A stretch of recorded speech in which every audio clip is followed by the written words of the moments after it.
Meus queridos irmãos, louvado e engrandecido seja o nome do Senhor. Agradecemos a Deus por mais este momento em que vamos meditar na palavra de Deus. E o texto que nós vamos tomar por base para essa meditação se encontra em Êxodo, capítulo 13, versículo de número 17, que nos diz o seguinte: Quando o faraó deixou ir o povo, Deus não os levou pelo caminho da terra dos filisteus, posto que mais perto. Pois Deus disse, para que o povo não se arrependa, vendo a guerra, e volte ao Egito. O tema desta meditação é estratégias de Deus. Porque Deus tem as suas maneiras mais diversas de trabalhar para cada um de nós individualmente e para com o seu povo de maneira geral. Talvez a estratégia dele, em determinadas circunstâncias que estejamos vivendo, não nos agrade, porque nós temos um plano próprio. Mas voltamos a dizer que o proverbista diz que os planos são do coração do homem, mas a resposta certa provém dos lábios do Senhor. O salmista nos diz, entrega o teu caminho ao Senhor, confia nele e ele tudo fará. Então, nesta saída do povo, nós vamos ver estratégias de Deus para com este povo. Um povo que ele estava libertando porque eles haviam clamado a ele pela libertação da escravidão. Um povo que estava sendo liberto pelo Senhor, usando como líder, como liderança para essa libertação, a um homem convocado por Deus chamado Moisés. Mas chama-nos a atenção quando Deus diz assim, para que o povo não se arrependa, vendo a guerra e volte ao Egito. Ora, por que essa expressão de Deus? Como é que um povo recém-liberto poderia ainda estar com saudades da escravidão? Poderia se arrepender de ter sido liberto pelo Senhor da escravidão em que eles viviam? Por que eles iriam se arrepender? Mas é isso que está registrado na palavra de Deus, para que o povo não se arrependa vendo a guerra e volte ao Egito. E por que Deus os conduziu pelo caminho mais longo e não pelo caminho mais curto, como está também aqui na palavra de Deus, pelo caminho mais de perto? Porque Deus não os levou por um caminho mais curto. Primeiro, eles teriam que passar pelo deserto, porque se eles fossem pelo caminho mais curto, eles encontrariam obstáculos iniciais. Eles encontrariam o exército dos filisteus, que ocupava aquela terra pela qual eles teriam que passar se for o caminho mais curto. Eram homens acostumados à guerra, eram homens aguerridos, ao passo que este povo que estava saindo, eles não eram um exército formalizado. Era um grupo muito grande de pessoas que estavam saindo da situação de escravos. Eles não estavam preparados para a guerra. Eles não estavam preparados para lutar. E nem tampouco eles estavam preparados para entrar na terra prometida. Deus queria trabalhar com eles. A rota do Mar Vermelho permitiria levar Faraó à derrota final. Por quê? Porque Deus queria corroborar, consolidar, mostrar para o povo que ele havia escolhido que ele era o verdadeiro Deus. Independentemente daquilo que ele já havia feito com relação a todas as pragas lançadas no Egito, tendo o seu povo ficado protegido delas, ainda haveria algo final a ser feito. A rota do Mar Vermelho permitiria levar Faraó à derrota final. Deus queria se revelar como o único guerreiro e protetor do seu povo. Em Êxodo 14, 17, nós vamos ver assim, endurecerei o coração dos egípcios para que entrem atrás deles. Serei glorificado em Faraó e em todo o seu exército, nos seus carros e nos seus cavaleiros. E por que Deus os conduziu pelo deserto? Primeiro, o deserto era a escola preparatória para que Deus os provasse, organizasse e disciplinasse para a conquista da terra prometida. Deus queria prová-los, organizá-los e discipliná-los. Este é o primeiro motivo. O segundo motivo é porque eles não estavam preparados espiritualmente para servir ao Senhor quando entrassem na terra prometida. Um dos exemplos mais contundentes que nós temos disso é que, num determinado momento, no primeiro momento em que eles tiveram oportunidade de voltar à idolatria do Egito, eles voltaram. Moisés estava no Monte Sinai. E eles disseram para Arão: onde está esse Moisés? Nós não sabemos nem se ele está vivo. Então, constrói para nós um ídolo. E onde foi construído o bezerro de ouro? Eles voltaram. Mal eles tinham saído do Egito, da escravidão egípcia, mas eles voltaram para a idolatria novamente com a construção do bezerro de ouro. Terceiro motivo: embora libertos da escravidão, ainda tinham o espírito de escravo, pois demonstravam traços de rebeldia, de covardia e de murmuração. Era este o quadro que este povo vivia. Era este o quadro que este povo apresentava. O outro motivo pelo qual Deus os levou para o deserto era para que eles se sentissem na total dependência de Deus. Eles saíram sem nenhuma provisão. Eles saíram apressadamente. O que nós vemos em Êxodo, capítulo 12, versículos 33 e 34, nos diz assim: os egípcios apertavam com o povo, apressando-se em lançá-los fora da terra, pois diziam: morreremos todos.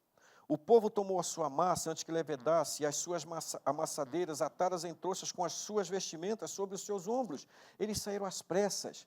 Não havia provisão que eles estivessem levando para o meio do deserto. E sequer eles saberiam inicialmente quanto tempo eles passariam no deserto.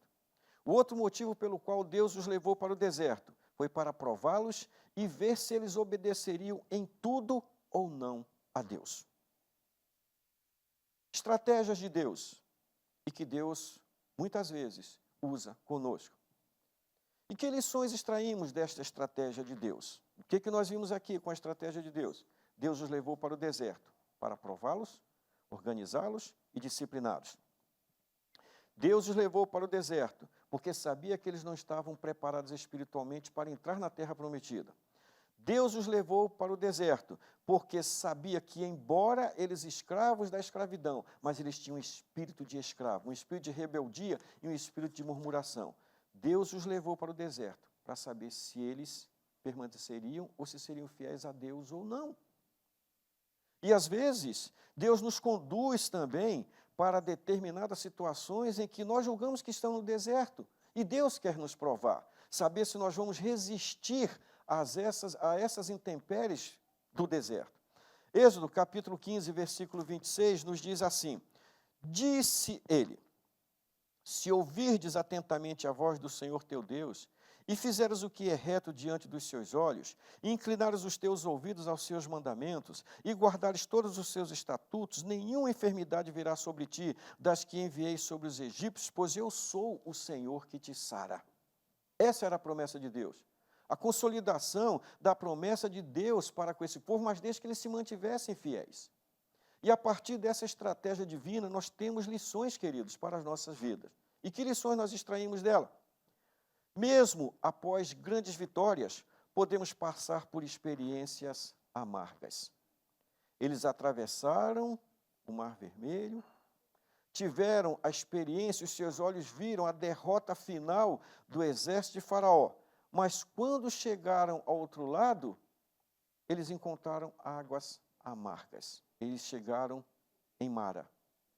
Águas amargas. E olha, vê que a partir daquele momento ali, o Senhor já começa a conhecer os sentimentos dessas pessoas. O Senhor começa a fazer com que esses sentimentos eles sejam expressos.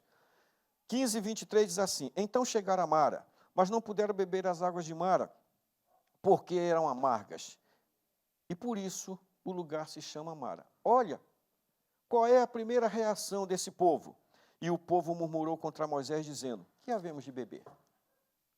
Esse povo se esqueceu das maravilhosas bênçãos que Deus já havia operado na vida deles. Esse povo se esqueceu de observar que as águas do Egito se tornaram em sangue, mas as águas onde eles estavam, não havia acontecido isso. Esse povo se esqueceu tão repentinamente que Deus havia aberto o Mar Vermelho para que eles passassem a pé seco. Esqueceram-se de que o exército de Faraó foi todo submerso nas águas do mar. E quando eles chegam no primeiro momento em que a fonte de água é uma fonte amarga, é uma água amarga, é uma água não palatável, eles murmuram contra Moisés, contra aquele homem que Deus havia escolhido para ser o seu libertador. Então Moisés clamou ao Senhor, e o Senhor lhe mostrou uma árvore. Lançou Moisés nas águas, e as águas se tornaram doces. Ali Deus lhe deu estatutos e uma ordenança, e ali os provou. Mas eles saíram de Mara e foram para Elim. Das águas amargas, na continuidade da sua jornada, eles chegaram a Elim, onde havia 12 fontes de água e 70 palmeiras, e se acamparam junto das águas. O que nós tiramos disso?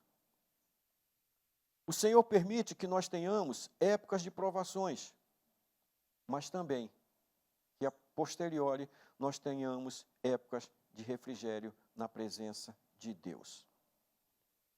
De tantas bênçãos derramadas sobre a vida daquele povo, mas Deus os levou para o deserto, porque sabiam que eles ainda eram um povo controvertido.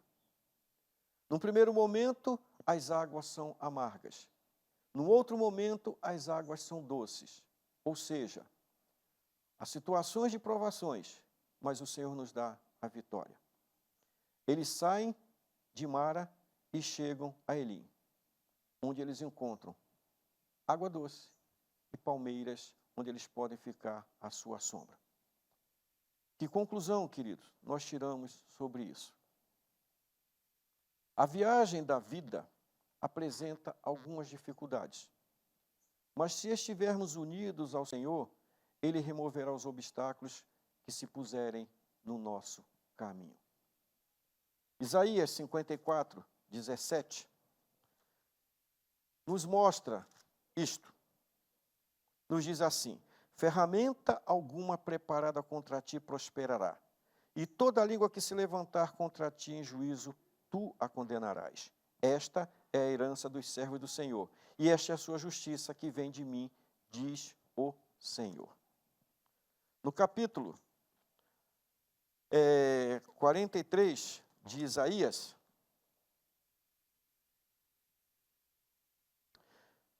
nós vemos que o Senhor já deixa escrito aqui, para a nossa meditação, que há momentos em que eles não serão agradáveis. Mas Ele nos garante vitória, porque está escrito assim: mas agora, assim diz o Senhor que te criou, ó Jacó, e que te formou, ó Israel, não temas, porque eu te remi, chamei-te pelo teu nome, tu és meu.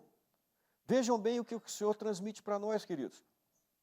Quando, um advérbio de tempo, quando passares pelas águas, eu estarei contigo. Quando passares pelos rios, eles não te submergirão. Quando passares pelo fogo, não te queimarás, nem a chama arderá em ti, pois eu sou o Senhor teu Deus, o Santo de Israel, o teu Salvador. Há momentos em que estejamos diante de uma fonte cujas águas estão amargas, mas logo em seguida nós seremos conduzidos a uma fonte em que as águas estarão doces. Quando aceitamos as provas como permitidas por Deus, as amargas experiências, elas se tornam doces.